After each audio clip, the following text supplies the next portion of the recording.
Thank you for coming today. You all know I'm a numismatist. I love numismatics. I love the study of coins and the hobby. And if you're interested in this, then this is a must-see video for you. What we're going to do is we're going to talk about the mint process, but we're not going to go over the entire thing. We're going to take it step by step. I've got a bunch of other videos coming out. Most of them are already done, but I'm going to be releasing them after this video. And they're going to be talking about different phases upon the design, implementation, stamping, the blanks, the planchets, all of that stuff. And they're going to be in very small 2, 3, 4 minute videos. This video, I'm going to talk about a little bit more. It's going to be a little bit more in depth. So stay tuned, stick with me, don't go nowhere, because there's a lot about making a coin you may not know. All right, so let's start with the first. The mint creates billions, and that's billions with a B, not millions with an M, daily. Tons and tons of coins are minted. But in order for that to happen, there's a whole nother process that has to take place. And the very first part of that is to create a bill, push it through Congress, have Congress sign it, and once that legislation is in place, only then can Congress pass that law for different coins and metals to be minted. The Secretary of the Treasury has to authorize this, but it's done. There's a whole lot of other people that have to be engaged. Once they get that information and the Treasury tells them it's okay, the Secretary has the authority to tell the mint to go ahead and make gold, silver, bronze, or whatever metal as the numismatic products that are in that legislation. Once it's signed, the mint then begins the design process. Now, the design process isn't just the artist decide to do it.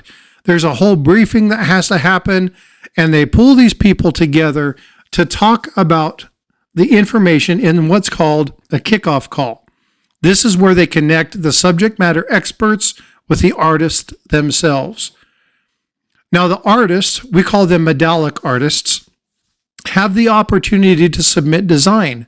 Sometimes there's a public requirement for that information to be done, or for those people to be allowed to create the design. And from that point, then they begin to submit, but they have to attend that kickoff call so they understand the very specifics of what is allowed. If there's any specific information regarding the specific design or any kind of special mottos or anything of that nature, once they're done, sometimes you can have public design competitions. Other times it's just the mint officials that are given that information, and they do that. Once the artists have submitted their designs, then the mint goes back and looks through them. They do a legal review to ensure that the information meets the requirements. And then the mint's chief engraver goes back and looks at the items and then provides feedback for any potential artistic improvements. Once the items are looked at, they do what's called a coinability check. So they want to make sure that when they put it on a coin, because sometimes when you look at things on paper, it looks really nice, but it doesn't transfer to something the size of a quarter or a dime. So they have to look at things like the accuracy and appropriateness of the design. How well will it sit on that particular planchet? Then, if need be, additional alterations are made. The mint considers the design portfolio. They choose the items, they choose the artists, all the stakeholders are in place, and now they're ready to submit to the committee for review. Now, once they submit to the committee for review, they decide which selection they're going to choose in the design selection. Now, the CAC, the Citizens Coinage Advisory Committee, many of you have heard CAC and may not know what CCAC stands for. So whenever you hear CAC, that's what that means. Citizens Coinage Advisory Committee. And the USS Commission of Fine Arts, the CFA, they get together and hold meetings. They look over the design portfolios. They discuss what's on there. They look at the meetings. They each recommend a design. The Secretary of Treasury looks at that, takes their input, and then they decide which will be the final design. Once the designs are done, once they've got it, then the medallic artist needs to take it from the concept and actually put it into either a clay or a digital form that would be lifted on, or set onto the coin itself. Can anybody in chat tell me what that clay piece is called? If you can, I've got a prize for you. So the first person in this premiere who tells me what the name of that thing is that they do, the big clay plate, I'll got something for you. Anyway, once they do that, they carve that into the plate, or they put that in that digital system. Once it's done, they sculpt it and carve it into what's called a master hub. The master hub is the thing that makes the master dies. But the master dies are not what are used to actually strike the coin. The master dies then go to make working hubs and then working dies. So there's a series of levels in there. But once they have that master hub and that master die, then they're able to create those and send them off to the other mints to ensure they do this. Before they're shipped out, the department does what they call a test strike to make sure that any part of the design doesn't strike well, make sure there's no weak parts on the die. And this is where it's a lot of fun, because this is where you get to see the final image actually in a coin. Up until this point, it's all pieces of the component that start to come together. It isn't actually until this piece, when that initial first test strike happens, that they get to see how all of their work looks on that particular coin.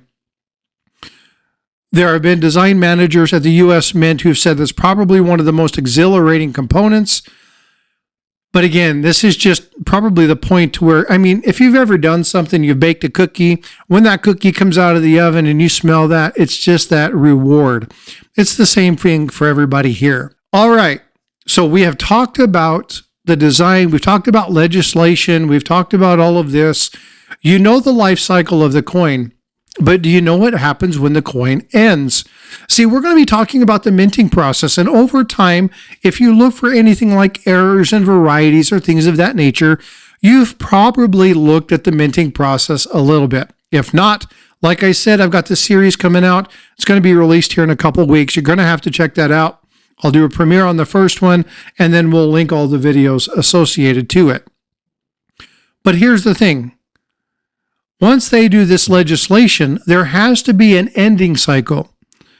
So these coins are only allowed to be minted with that same design for a certain number of years before design implementations or changes have to be put into place.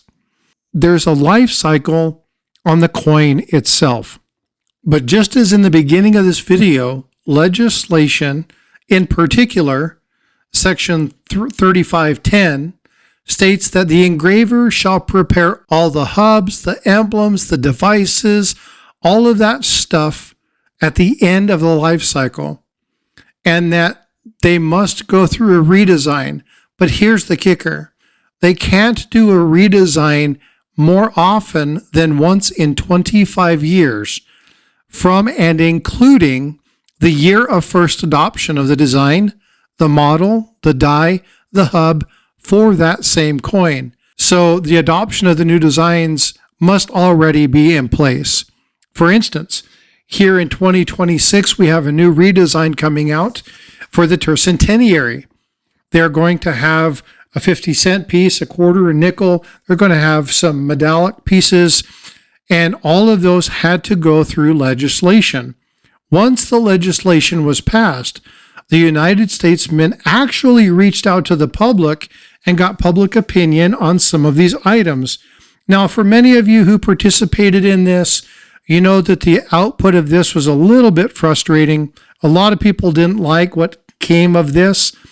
But again, it points you to the entire process of the creation and the development of a coin. So again, ladies and gentlemen, this has been kind of an entire walkthrough of the legal legislation component of coin making. And it's really important for you to understand this, because if you look at something like the Washington quarter, or you look at something like the Roosevelt dime, and you wonder why they don't change the design very frequently, it's by design. It's actually done on purpose. And that's to ensure that we have continuity in our coinage. All right, folks, I'm going to go ahead and wrap up this video. Thank you for taking the time to listen to me. I hope you have a wonderful day. And again, stay tuned for the other components of this, where we're going to be talking about the rest of the phases of the mint cycle, all the way from the blanking to the planchetting to stamping, cleaning, upsetting, you name it. We're going to talk about it. Stay tuned. Be well. Be blessed. This is Frostbyte, and I will see you in the streams. Take care.